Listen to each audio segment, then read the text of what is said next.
விருத்தாச்சலம் அரசு ஆண்கள் மேல்நிலைப் பள்ளியில் மாணவர்களுக்கான தன்னம்பிக்கை நிகழ்ச்சி. மக்கள் மொழி நாயகன் நகைச்சுவை புகழ் தமிழ் நெஞ்சன் பங்கேற்பு.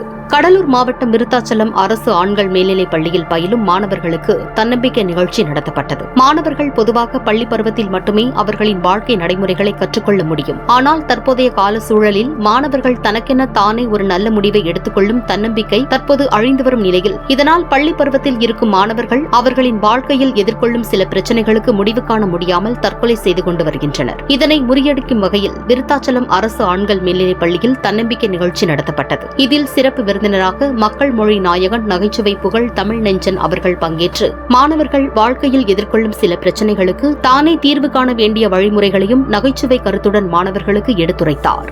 தனியார் பள்ளிகள் ஒரு தட்டில் சாப்பாட்டை போட்டு சாம்பாரை ஊற்றி ரசத்தை ஊற்றி கூட்டு பொருள்லாம் அதில் போட்டு மொத்தமாக கலக்கி மிக்சியில் போட்டு அடித்து ஒரு பைப் எடுத்து பையன் வாயில விட்டு அதை அப்படியே ஊற்றுனா அது தனியார் பள்ளி. தட்டை தனியாக போட்டு சாம்பார் வேற, ரசம் வேற, பொரியல் வேற, அவியல் வேற, அப்பளம் வேற, ஊர்க்கா வேறன்னு தனித்தனியாக பிள்ளைகளை சாப்பிட வைத்தால் அதுதான் அரசு பள்ளி என்பதை நீங்கள் புரிந்து கொள்ள வேண்டும். அதுதான் அரசு பள்ளி என்று நீங்கள் புரிந்து கொள்ள வேண்டும். அந்த அளவுக்கு சொல்லிக் கொடுப்பாங்க. செயல் திட்டம் நல்லா இருக்கு, பார்க்கறதுக்கு இயற்கையா இருக்கு. பாருங்க எவ்வளவு அழகா செடி கொடியெல்லாம் நீங்க கிளீன் பண்ணலாம். இதை கிளீன் பண்ணா தான் டிவியில் எடுத்து போட்டுறானே. பள்ளிக்கூடத்தில் மாணவர்களை வேலை வாங்கிய தலைமை ஆசிரியர், உடனிருந்த துணை தலைமை ஆசிரியர், பள்ளிக்கூடத்தை பெருக்க சொன்ன தமிழ் டீச்சர், விளம்பரத்துக்கு பிறகு பரபரப்பான செய்தி. என்னடா பரபரப்பான செய்தி? வெங்காயம். பள்ளிக்கூட வேலைகளை மாணவர்கள் என்னடா செய்யணும்? நாங்க செஞ்சேன்டா. அதனால தான் ஒவ்வொரு பள்ளிக்கூடமா போய் தமிழ்நாட்டில் பேசிட்டு இருக்கேன். நாங்க தாண்டா வகுப்பை கிளீன் பண்ணுவோம், நாங்க தாண்டா கழிவறை கிளீன் பண்ணுவோம், நாங்க தாண்டா பெருக்குவோம், நாங்க தாண்டா எங்க எச்எம் சாப்பிடும் போது தட்டை கழுவி கொடுப்போம். எச்எம்க்கு தட்டை கழுவி கொடுத்தவங்க தாண்டா இன்னைக்கு சட்டப்பட்ட உறுப்பினராகவும் அமைச்சராகவும் மாறி இருக்கான்னு சொன்னா, ஆசிரியர்களுக்கு செய்வது கடவுளுக்கு செய்கின்ற சமமாக நினைத்து செய்யறாங்க. உங்களுக்கு அவங்களே வேலை வாங்கலையே, அவங்களே பயப்படுறாங்களே, அடிக்கிறது பயப்படுறாங்களே. அடிக்கிறது பயப்படுறாரு வாத்தியாரு. நமக்கு எதுக்கு ரொம்ப பென்ஷன் கட் ஆகிட்டு போகணும்? நீ படிச்சா படி, படியா கட்டி போட்டு போயிட்டே இருப்பார். படிச்சாப்ப படிக்காட்டி போயிட்டே இரு. எனக்கு தான் வந்தது, இதுக்கு சமௌண்ட் போயிட்டே இருப்பார். அடிக்கும்போது வணங்கணும், அடிக்கும்போது கொம்புல அடிக்கும்போது அந்த வடியை வாங்கு.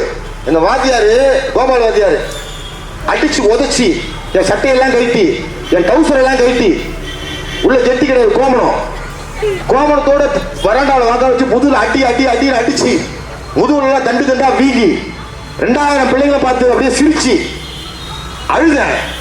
வாத்தியார் மேல கம்ப்ளைண்ட் தெரியலையே. ஆனா இன்னைக்கு அந்த அடிச்சு குற்றவாளி மாதிரி உட்காந்துருந்த எச்எம் ரூம்ல. ஆனால் இன்னைக்கு நான் சென்னையில் ஒரு அசிஸ்டன்ட் கமிஷனர் ரூமுக்கோ டிசி ரூமுக்கோ ஜேசி ரூமுக்கோ போகும்போது அங்கே ஐபிஎஸ் படித்த அதிகாரி எழுந்து நின்று, வாங்க தமிழஞ்சன் எப்படி இருக்கீங்க, குட் ப்ளீஸ் உட்காருங்க. ஒரு ஐஏஎஸ் அதிகாரி என்னை உட்கார வைக்கிறான்னு சொன்னால் ஆசியாருக்கு வாங்கி வணங்குறதுதான். ஒரு ஐபிஎஸ் ஆஃபீஸர் என்னை பார்த்து வணக்கம், மந்திரி எங்க முன்னாள் அமைச்சர் திரு கேபிபி சாமி கார்ல போயிட்டு இருப்பாரு, அண்ணா தமிழஞ்சன் எப்படி இருக்கீங்க, நல்லா இருக்கீங்களா? ஒரு அமைச்சர் ஒய் ஒய் ஒய் ஒய் ஒய் ஒய் ஒய் ஒய் அந்த கார் நிற்குது. இதெல்லாம் யாரு? டீச்சரோட நான் அடிபணிந்ததால் இந்த அத்தனை அதிகாரிகள் என்னை பார்த்து வணக்கம் சொல்லக்கூடிய அளவுக்கு நான் வளர்ந்திருக்கிறேன். 2 செய்தி தான், 2 செய்தி தான். இது என் வீட்டில் நடந்த செய்தி. இதோட நம்ம நிறைவுக்கு வந்துடலாம். திருவத்தூர் ஊர், அதான் எங்கள் ஊர். வடசென்னையினுடைய முக்கியமான பகுதி திருவத்தூர். நான் 2 வீலரில் வருவேன் ஆஃபீஸ் போகும்போது. அங்கே 4 மூல ரோடு, இந்த அம்மா உணவகம் பக்கத்தில் இருக்கிற மாதிரி 4 மூல ரோடு நிற்கும். அங்கே லெஃப்ட்ல ஒரு போலீஸார் நிற்பாரு. ஏன்டா பண்ண உங்களதான் சொன்னேன்.